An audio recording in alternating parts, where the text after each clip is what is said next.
ذهب مغاضبا فظن أن لن نقدر عليه فنادى في الظلمات.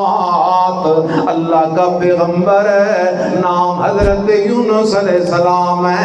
اختصار کرنے لگاؤں، اللہ کا پیغمبر کشتی میں سوار ہوا، کشتی میں سوار ہو کے دوسرے کنارے جاؤں گا.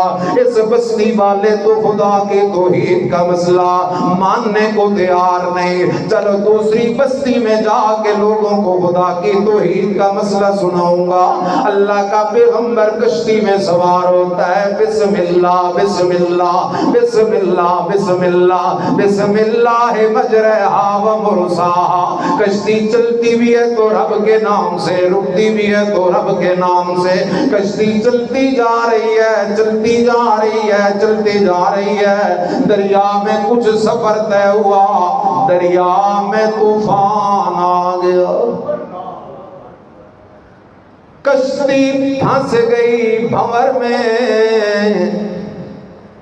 قربان جاؤں شیخ القرآن مولانا غلام اللہ خان سب کہہ دو رحمت اللہ تعالی علیہ. اس مرد مومن کا عجیب انداز ہے. کیا فرماتے ہیں؟ کہتے ہیں دیکھو میرا بھائی، کشتی پھنسی ہے بھنور میں، کشتی پھنسی ہے موجوں میں، نبی بیٹھا ہے کشتی میں. یہ کس کتاب کا مسئلہ ہے؟ کشتی پھنسی ہے بھنور میں، اللہ کا نبی بیٹھا ہے کشتی میں. کشتی بھنور سے نکل کوئی نہیں رہی. چلو قرآن ڈالو، لگتا ہے کوئی بندہ اپنے مالک اپنے آقا کی اجازت کے بغیر آیا ہوا ہے. قرآن ڈالا گیا تو نام نکلا حضرت یونس علیہ السلام کا. کشتی کے ساتھی سنگتی کہنے لگے یہ بندہ تو بڑا نیک، بڑا متقی، پارسا لگتا ہے، اس کے چہرے پہ تو نور نظر آ رہا ہے، حسن بے مثال ہے، جمال بے مثال ہے، اللہ اکبر، صورت بے مثال ہے، مکھڑا بے مثال ہے، آنکھیں بے مثال ہیں، گال بے مثال ہے، پیشانی بے مثال ہے، سر سے لے کر پاؤں تک تنویر ہی تنویر ہے. یہ بندہ ایسا ہو نہیں سکتا، اس کی وجہ سے کشتی ڈوب رہی ہو. چلو دوبارہ قرآن ڈالتے ہیں. پھر قرآن ڈالا تو نام حضرت. مرضی کس کی چلتی ہے؟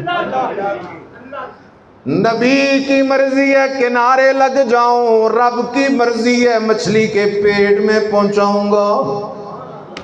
ایک اور نبی ہے کشتی میں بیٹھا ہے، کشتی چلتی جا رہی ہے.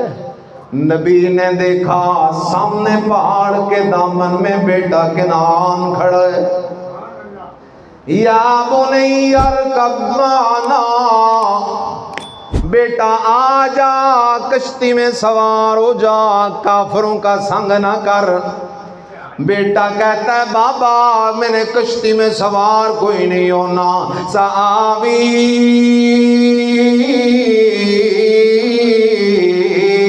الی جبل یعصمنی من الماء. بابا اللہ اکبر، میں نے پہاڑ کی چوٹی پہ چڑھ جانا ہے اور اس سیلاب سے بچ جانا ہے.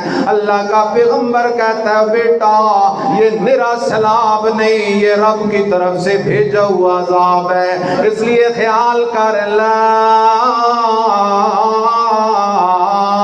عاصم اليوم من امر اللہ الا من رحم. اور بیٹا آج وہی بچے گا جسے کون بچائے گا؟ اللہ کا پیغمبر چاہ رہا ہے کہ بیٹا بچ جائے. قرآن کھول ذرا، اللہ کا قرآن کہتا ہے میں نے پانی کی موج کو حکم کیا جلدی کر میرے پیغمبر کی نظروں کے سامنے میرے پیغمبر کے بیٹے کو غرق کر دے. میں کائنات کے لوگوں کو یہ مسئلہ سمجھانا چاہتا ہوں. لا الہ لا الہ الا اللہ. شان محمد مصطفیٰ